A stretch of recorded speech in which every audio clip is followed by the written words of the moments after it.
আমার মামলার চার্জশিট দিয়েছে, বিচার শুরু হবে। বলেন তো এই মামলায় কিছুই আমি জানি না, আনসার আর কি যেন নাম দিয়েছো, জীবনে ছাতা নাম ওর শুনি নাই। এখন এই মামলায় যারা সাক্ষী দেবে, মামলার আয়োজনী আছেন, অবশ্যই সাক্ষী তো আস, নাই তো রিপোর্ট দিল কি করে? এই সাক্ষী যারা দেবে, কোরআন আমার সামনে, আল্লাহর কসম এ মামলায় যারা সাক্ষী দেবে, বলেন একটা কথাও সত্য বলতে পারবে না, সব বানিয়ে মিথ্যা কথা বলা লাগবে। আমার সন্তানাদি যারা আছে তারা কি নেতৃত্ব দিতে পারবে মানব জাতিকে? আল্লাহ পাক সঙ্গে সঙ্গে জবাব দিয়েছিলেন,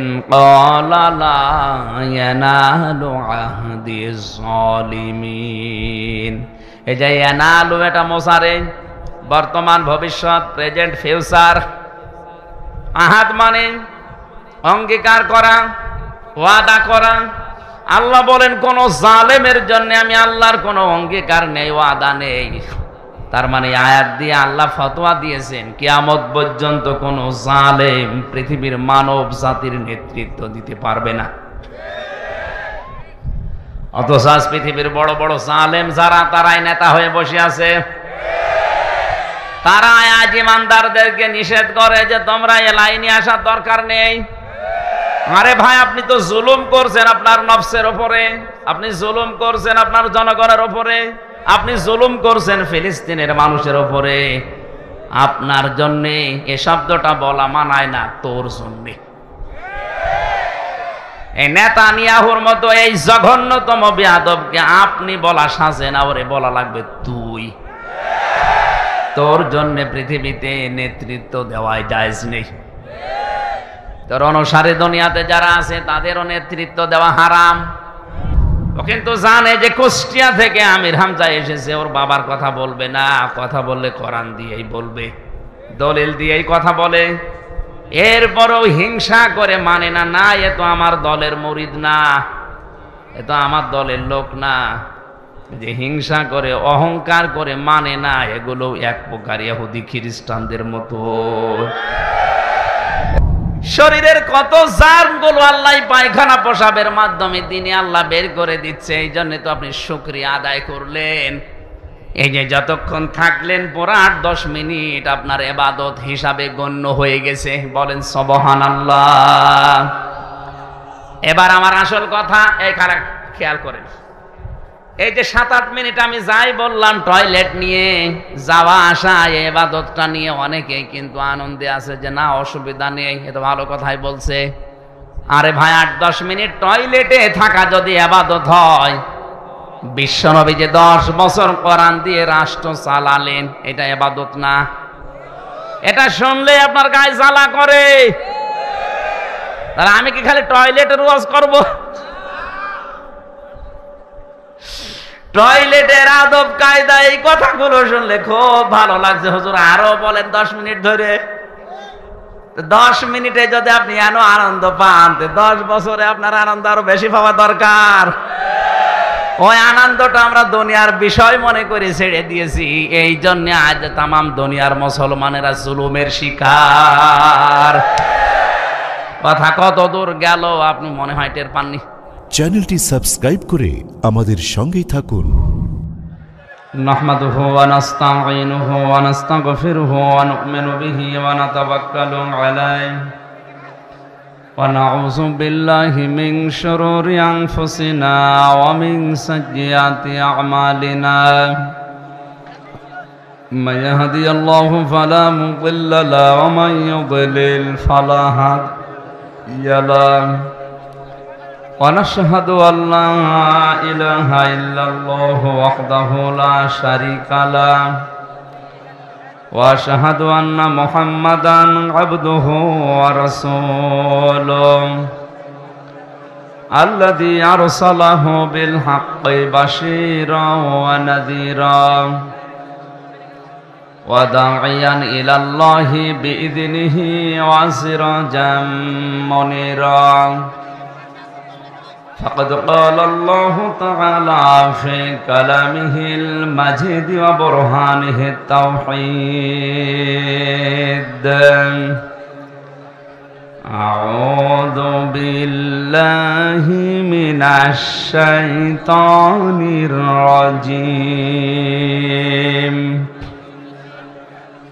بسم الله الرحمن الرحيم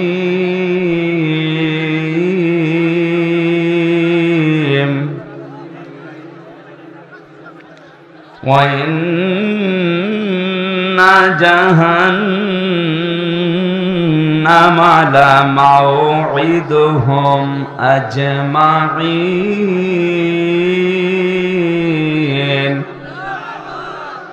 لها 7 أبواب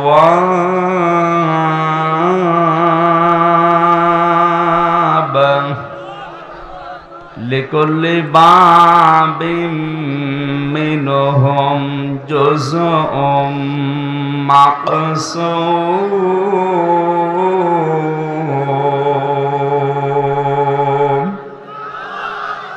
صدقت يا ربنا. عن أبي هريرة رضي الله تعالى عنه قال قال النبي صلى الله عليه وسلم من سلم المسلمون من لسانه ويده رواه ابن ماجه. وقال تعالى في شأن رسوله إن الله وملائكته يصلون على النبي يا أيها الذين آمنوا صلوا عليه وسلموا تسليما. اللهم صل على محمد وعلى آل محمد كما صليت على إبراهيم وعلى آل إبراهيم إنك حميد مجيد. اللهم بارك على محمد وعلى آل محمد كما باركت على إبراهيم وعلى آل إبراهيم إنك حميد مجيد. দাও খোদা দাও আমায় আবার ওমার দারাজ দিন দাওয়ালির মতো বীর সেনানি জাগাতে নিখিল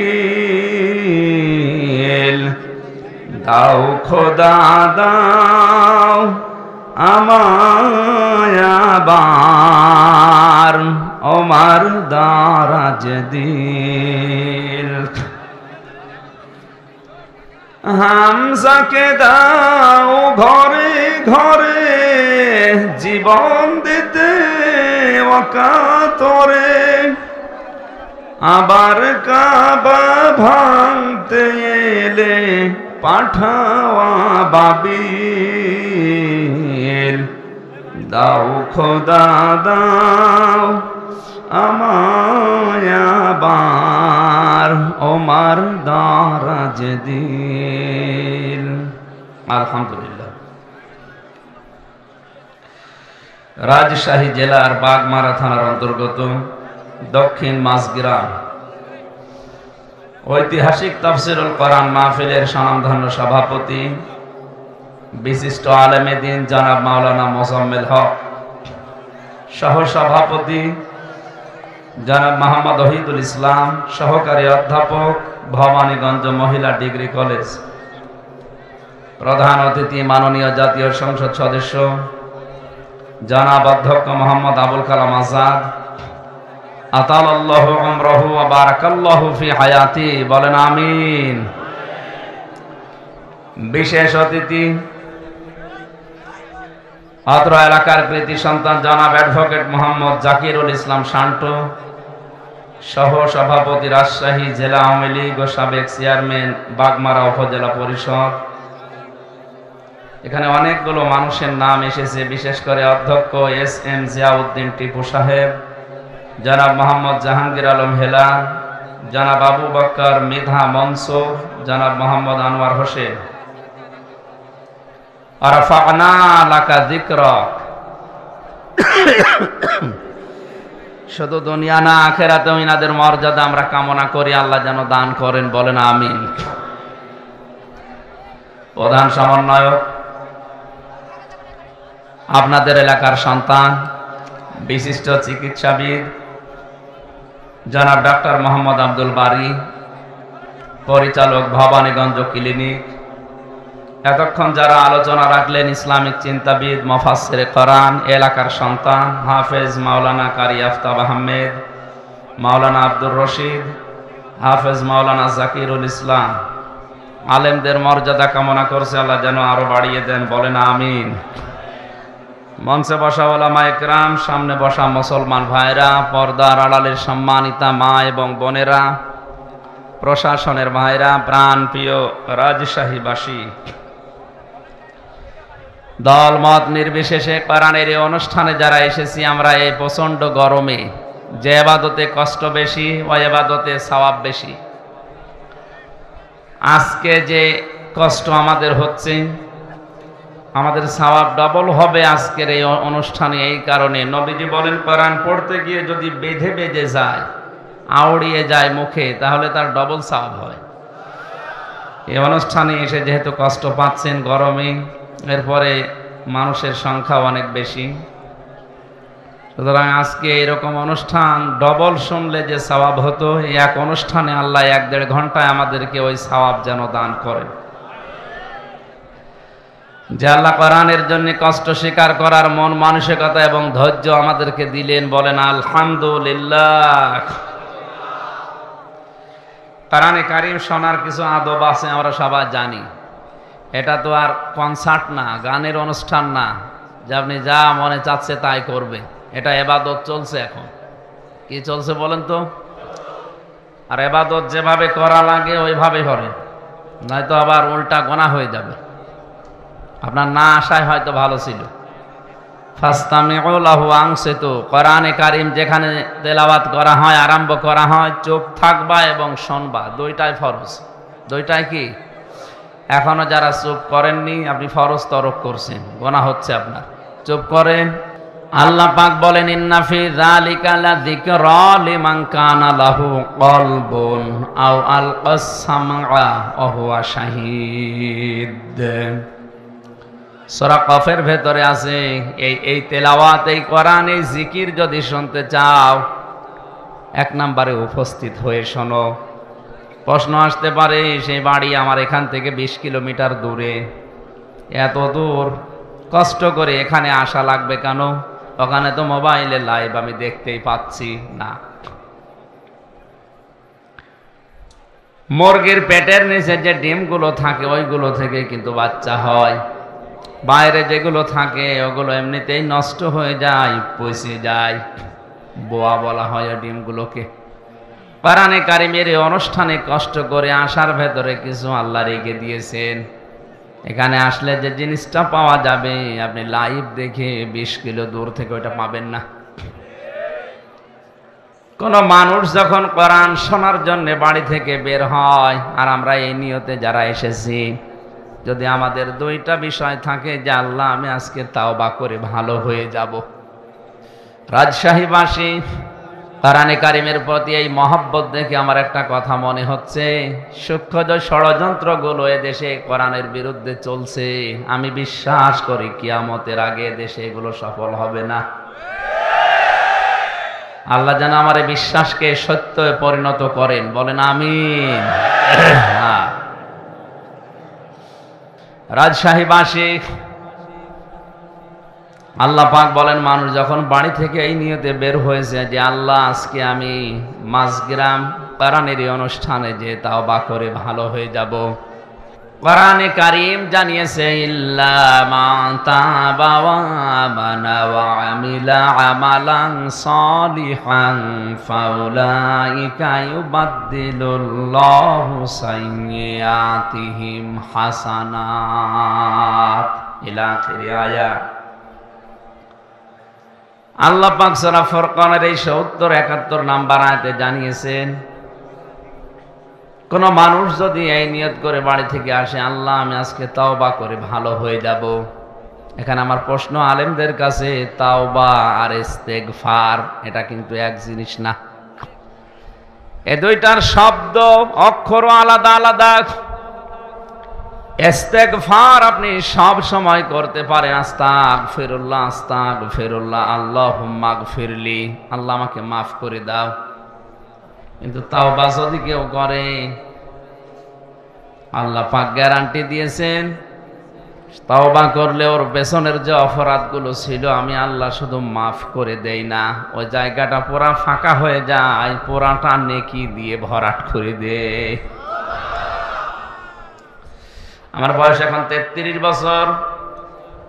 এই 33 বছরে যত অপরাধ জানা না জানা আমি করেছি, আজকের এই ময়দানে যদি সত্যিই তাওবা করার নিয়তে আমি বসি, আর যদি তাওবা করতে পারি, আর তাওবার উপরে যদি সত্যি সত্যি টিকে থাকতে পারি, কোরআনে কারীম গ্যারান্টি দিচ্ছে ফাউলাইকা ইউবাদদিলুল্লাহ, আল্লাহ যেন নিজের কুদরতি হাতের আঙ্গুল এভাবে দেখিয়েছেন। এটা তাফসীরে হাক্কানিতে পাবেন। আল্লাহ পাক যেন নিজের কুদরতি হাত এভাবে আঙ্গুল দিয়ে ইশারা দিয়ে দেখাচ্ছেন রাজশাহী, বাগমারা আর এই মাছ গ্রামে এই ময়দানের মানুষগুলো কি, এই মানুষগুলো যারা তাওবা করার নিয়তে বসে আছে, ফাউলাইকা ইউবাদদিলুল্লাহ বাদদালা ইউবাদদিলু তাবদীলান ফাহুয়া মুবাদদিলুন, এটা বদল হয়ে যাবে, পাল্টিয়ে যাবে, পরিবর্তন হয়ে যাবে। সাজ্জিয়াতিহিম হাসানাত, দুইটাই বহুবচন। যত গুনাহ ছিল পুরা উল্টিয়ে ওইটাই নেকি দিয়ে পাল্টিয়ে দেব আমি আল্লাহ। এবার আমাদের প্রশ্ন হচ্ছে, তাওবা ইস্তেগফার তো সব সময় করছি, আল্লাহ আমারে মাফ করো, আমাকে মাফ করো, আস্তাগফিরুল্লাহ। গফার থেকে শব্দটা ইস্তেগফার বা ইস্তেফাল, আর তাওবা এটা কিন্তু ওই শব্দ না। আপনি যদি সত্যি এখানে বসে আজকে তাওবা করার নিয়ত করেন, কত বড় বিশাল একটা বেনিফিট পাওয়া যাচ্ছে। জাকিরুল ইসলাম শান্টু সাহেব 50 বছর বয়স মনে করেন, এই 50 বছরের দুনিয়ায় যত অপরাধ করেছে, যে ধরনের অপরাধ হোক, সব আজকে কোরআনের ইজ্জতে তাওবার খাতিরে আল্লাহ মাফ করে জায়গাটা নেকি দিয়ে ভরাট করে দেবে। এটা কি এমনি এমনি দেওয়ার কথা? তাওবাটা কি জিনিস? তাহলে আমাদের দেশে বিভিন্ন দরবারে গেলে মানুষকে তাওবা পড়ায় পীর সাহেবরা, যে আস্তাগফিরুল্লাহ রাব্বি মিন কুল্লি যামবি ওয়া আতুবু ইলাইহি, হয়ে গেল না। এটা তাওবার একটা বাক্য। কোরআনে কারীম জানিয়েছে কোন মানুষ যদি সত্যি তাওবা করে, তাহলে তাকে দুইটা শর্ত মানা লাগবে, আর একটা সময় মেনটেন করা লাগবে। সূরা জুমার 24 নম্বর পারার 3 নম্বর পৃষ্ঠার 12 নম্বর লাইনের 53 নম্বর আয়াতে আল্লাহ দলিল দিয়েছেন, আমরা তাওবা যদি করতে চাই শর্ত মানা লাগবে কয়টা? আরো জোরে বলেন। সময় একটা। শর্তগুলো কি কি এবার দেখেন তো। এত বড় বিশাল লাভের জিনিস আল্লাহ আমাদেরকে ময়দানে আসার কারণে দিচ্ছে, এটা খেলা করার জন্য না।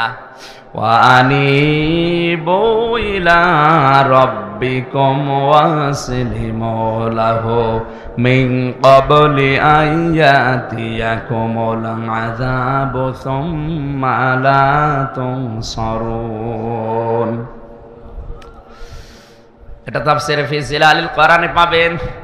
সাইয়্যিদ কুতুব শহীদ রহমাতুল্লাহ আলাইহি তাফসীর করতে গিয়ে লিখেছেন, কোন মানুষ যদি সত্যি তাওবা করে, তাকে ফিরে আসা লাগবে 1 নম্বরে আল্লাহর দিকে। কার দিকে? এই শব্দটা শুনতে যত সহজ মনে হচ্ছে, প্র্যাকটিক্যাল লাইফে শব্দটা মিলানো অত সহজ না। কোন মানুষ যদি বলে আল্লাহ আমি তোমার দিকে ফিরে আসলাম, এ কথা বলার কারণে তার জীবনে অনেক কিছু ছাড়া লাগতে পারে। কথার ওজন টের পাচ্ছেন আপনি? না না, কথার ওজন টের পাওয়ার কথা আলেমদের। এ পৃথিবীতে কেউ যদি বলে আল্লাহ আমি তোমার দিকে ফিরে আসলাম, ওর জীবনে বহু জিনিস ছেড়ে দেওয়া লাগতে পারে। হয়তো এতদিন লাল পানি খেয়েছে, অনেক আনন্দে ছিল, ওই লাল পানি ছেড়ে দেওয়া লাগবে না লাগবে না? এতদিন মেয়ে বউ বেটার বউকে বেপরদায় চালিয়েছে, কেউ যদি বলে আল্লাহ তোমার দিকে ফিরে আসলাম, ওইটাও ছেড়ে দেওয়া লাগবে। আর ওইটা ছেড়ে দেওয়া কি অত সহজ? আপনি যদি আজকে যে বলেন আমি আল্লাহর দিকে ফিরে এসেছি, তওবা করে এসেছি ময়দান থেকে, আর তোমাদেরকে এভাবে রাস্তায় যেতে দেব না, এমনও বউ আছে বলবে তোর ভাত আমি খাবো না। শব্দটা বলা যত সহজ ছিল, প্র্যাকটিক্যালি মিলানো অত সহজ। সূরা বুরুজের তাফসিরে পড়েছিলাম, ওই যে জালিম বাদশার নাম আমরা শুনেছি, তাকে ইউনূস, এই লোকটা জীবন্ত মানুষদেরকে অগ্নিকুণ্ডের ভেতরে যখন ফেলছিলেন, একটা ছোট মাসুম বাচ্চাকে প্রথমে যখন ফেলে দিয়েছে, তার মা কান্নাকাটি করছিল। আগুনের ভেতর থেকে বাচ্চাটা আওয়াজ দিচ্ছে, মা এটা আগুনের কুণ্ডলী না, এটা ফুল বাগান। তুমিও আমার মতো লা ইলাহা ইল্লাল্লাহ শব্দটা উচ্চারণ করে চলে আসো, আমার মতো তুমিও বাগানে থাকতে পারবে। এ দৃশ্য দেখে ওই বাদশার যে মন্ত্রী ছিল, সেও ছিল জালেম। এ দৃশ্য দেখার পরে চিন্তা করছে, প্রচন্ড অগ্নিকুণ্ডের ভেতরে, এ প্রজ্বলিত আগুনের ভেতরে যদি এ কালিমা পড়ার পরে ফুল বাগান মনে হয়, আমার জীবনের মন্ত্রিত্ব পাওয়ার পরও আমি এরকম বাগান পাইনি। আমি আজকেই তওবা করলাম, আমি ফিরে আসলাম। বাদশার কানে কথা যাওয়ার সঙ্গে সঙ্গে তার মন্ত্রিত্ব থেকে তাকে বাদ দিয়ে দিয়েছে। এত বড় কঠিন জিনিস হারানোর পরেও কিন্তু সে তাওবা ত্যাগ করেনি। আর আপনি আজকে এখান থেকে আনিব ইলা রব্বিকুম, এ শব্দ শোনার পরেই মনে করছেন তো সহজ শব্দ, আল্লাহর দিকে ফিরে আসা, এই আর কি, এই আর কি? আপনি মিলিয়ে দেখেন আপনার জীবনে কত কিছু ছেড়ে দেওয়া লাগতে পারে।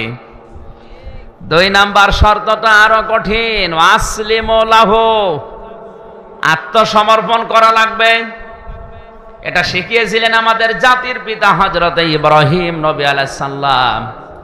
আত্মসমর্পণ আল্লাহর বিধানের সামনে কি করে করা লাগে, তার জীবনে 50টা পরীক্ষা দিয়ে তিনি আমাদেরকে দেখিয়েছেন।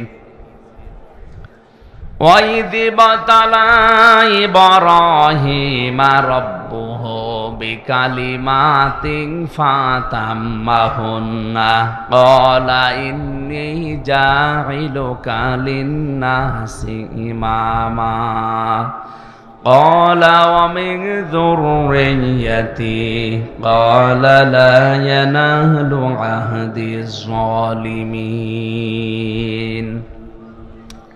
সূরা বাকারার 124 নম্বর আয়াতে আল্লাহ বলেন, আমি ইব্রাহিমকে পদে পদে পরীক্ষা নিয়েছি জীবনে। এখানে আয়াতে আমার আল্লাহ 50টা পরীক্ষার নাম দিয়েছেন। এটা তাফসিরে ফি জিলালিল কোরআনে পাবেন। প্রতিটি পরীক্ষায় হযরত ইব্রাহিম নবী উত্তীর্ণ হয়েছিলেন। তার ঈমানের যে পরীক্ষা ছিল, ঈমানের পরীক্ষা ছিল 10টা, আমলের পরীক্ষা ছিল 30টা, তার খাসলাত বা অভ্যাসের পরীক্ষা ছিল 10টা। এই 50টা পরীক্ষা পড়া কোরআনে আল্লাহ সাজিয়েছেন। আমি জেলখানায় 3টা বছর বসে বসে মাওলানা মামুনুল হকের সাথে আমি এই বিষয়গুলো শেয়ার করে করে সাবজেক্টগুলো বানিয়েছিলাম। 50টা পরীক্ষা যদি তাফসীর আকারে একটা একটা করে বলা হয় 50 দিন লাগবে, এত কথা আছে। ঈমানের পরীক্ষা মহান আল্লাহ তাকে 10টা নিয়েছিলেন। আমার তো বিষয়ে কথা নাই, জন্য আমি শুধু টাচ দেই। আমলের পরীক্ষা নিয়েছিলেন তার জীবনে 30টা। সূরা আহজাবের 34, 35, 35 নাম্বার আয়াতে আল্লাহ বিষয়গুলো তুলে ধরেছেন। সূরা তাওবার 111 নাম্বার, 12 নাম্বার আয়াতে এগুলো আল্লাহ তুলে ধরেছেন। সূরা মুমিনুনের 1 থেকে 12 নাম্বার আয়াত পর্যন্ত আল্লাহ বিষয়গুলো তুলে ধরেছেন। 30টা পরীক্ষায় তিনি 30টাই পাশ করেছিলেন।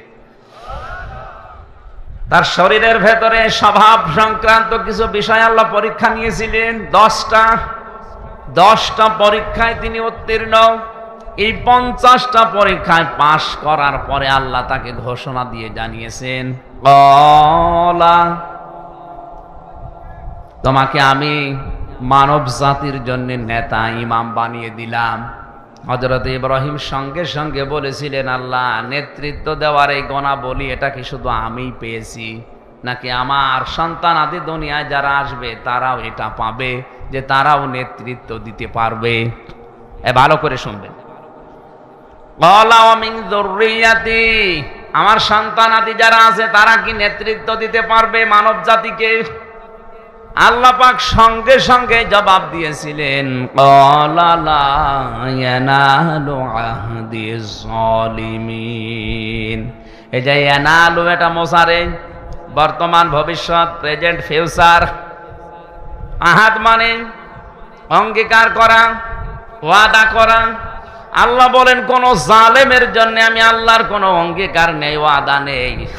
তার মানে আয়াত দিয়ে আল্লাহ ফতোয়া দিয়েছেন কিয়ামত পর্যন্ত কোন জালেম পৃথিবীর মানব জাতির নেতৃত্ব দিতে পারবে না। অথচ আজ পৃথিবীর বড় বড় জালেম যারা, তারাই নেতা হয়ে বসে আছে। তারা আজ ইমানদারদেরকে নিষেধ করে যে তোমরা এ লাইনে আসার দরকার নেই। আরে ভাই, আপনি তো জুলুম করছেন আপনার নফসের উপরে, আপনি জুলুম করছেন আপনার জনগণের উপরে, আপনি জুলুম করছেন ফিলিস্তিনের মানুষের উপরে। আপনার জন্য এ শব্দটা বলা মানায় না, তোর জন্য। এই নেতানিয়াহুর মতো এই জঘন্যতম বেয়াদবকে আপনি বলা সাজে না, ওরে বলা লাগবে তুই। তোর জন্য পৃথিবীতে নেতৃত্ব দেওয়াই জায়েজ নেই। তোর অনুসারী দুনিয়াতে যারা আছে তাদেরও নেতৃত্ব দেওয়া হারাম। আপনি কি মনে করছেন ওরা আল্লাহ একজন আছে বিশ্বাস করে না? করে। কেন? অহংকার করে, হিংসা করে শুধু আমাদের নবীকে ওরা মানে নাই। এই জন্য ওদের উপরে আল্লাহ নিজে লানত দিয়েছেন। দলালাত, গমরাহি এই শব্দটা ওদের উপরে চাপিয়ে দিয়েছেন। প্রতিদিন আমরা লক্ষ লক্ষ মুসলমানেরা ওদের জন্য বরদোয়া করি, গায়রিল মাগদুবি আলাইহিম ওয়ালাদ-দাল্লিন। এই শব্দটা বলা হয় না? 17 ওয়াক্ত নামাজ, 17 রাকাত নামাজ যদি কেউ ফরজ নামাজও পড়ে প্রতিদিন, সুন্নত নফল মুস্তাহাব নাও পড়ে, শুধু ফরজ নামাজ পড়ে, তাও 17 বার এই বরদোয়া আপনি ইহুদি খ্রিস্টানদের উপরে দিতে আসেন 5 ওয়াক্ত নামাজে। আর যদি নফল সুন্নত পড়েন, ওয়াজিব পড়েন, তাহলে কয়েকশো বার আপনার মুখ দিয়ে আল্লাহ একটা কথাই বের করে নিচ্ছে, বলো যে তোমাদের উপরে আল্লাহর লানত, গজব, তোমরা গোমরাহ। কিয়ামত পর্যন্ত ইহুদিদের উপরে আল্লাহর লানত, আল্লাহর গজব। তাফসীরে আমি যে 2টা কারণ পেয়েছি এদের উপরে গজব নাযিল করা, আল্লাহ রাব্বুল আলামিন 2টা কারণের ভেতরে দিয়েছেন। ওরা সত্যকে সত্য জানার পরেও মানত না, হিংসা করে আর অহংকার করে। ওদের তাওরাতে, ওদের ইনজিলে লেখা ছিল আমাদের নবী মুহাম্মদুর রাসূলুল্লাহ শেষ নবী, সর্বশ্রেষ্ঠ নবী। কিন্তু নিজেদের ধর্মে, ইহুদি ধর্মে, খ্রিস্টান ধর্মে মুহাম্মদুর রাসূলুল্লাহ আসে নাই। এই কারণে তারা জানার পরও অহংকার করে, হিংসা করে মানত না। লেগে সত্যকে সত্য জানার পরে যদি কেউ হিংসা করে, অহংকার করে, না মানে, আল্লাহ পাক বলেন কিয়ামত পর্যন্ত তার উপরে আমার লানত, আমার বরদোয়া, আমার গজব। বলেন নাউজুবিল্লাহ। এই আয়াত পড়ার পরে মনে হচ্ছে এটা শুধু এখন আর ইহুদি খ্রিস্টানদের উপরে নেই, এটা আমাদের উপরেও এখন চাপতেছে। কারণ এখানে হাজারো মুসলমান সত্যকে সত্য জানার পরও আজ অনেকে মানতে চায় না, হিংসা করে আর অহংকার করে। ও কিন্তু জানে যে কুষ্টিয়া থেকে আমির হামজা এসেছে, ওর বাবার কথা বলবে না, কথা বললে কোরআন দিয়েই বলবে, দলিল দিয়েই কথা বলে। এরপরও হিংসা করে মানে না, না এ তো আমার দলের মুরিদ না, এ তো আমার দলের লোক না। যে হিংসা করে, অহংকার করে মানে না, এগুলো এক প্রকার ইহুদি খ্রিস্টানদের মতো। রাজশাহী বিভাগে নেই।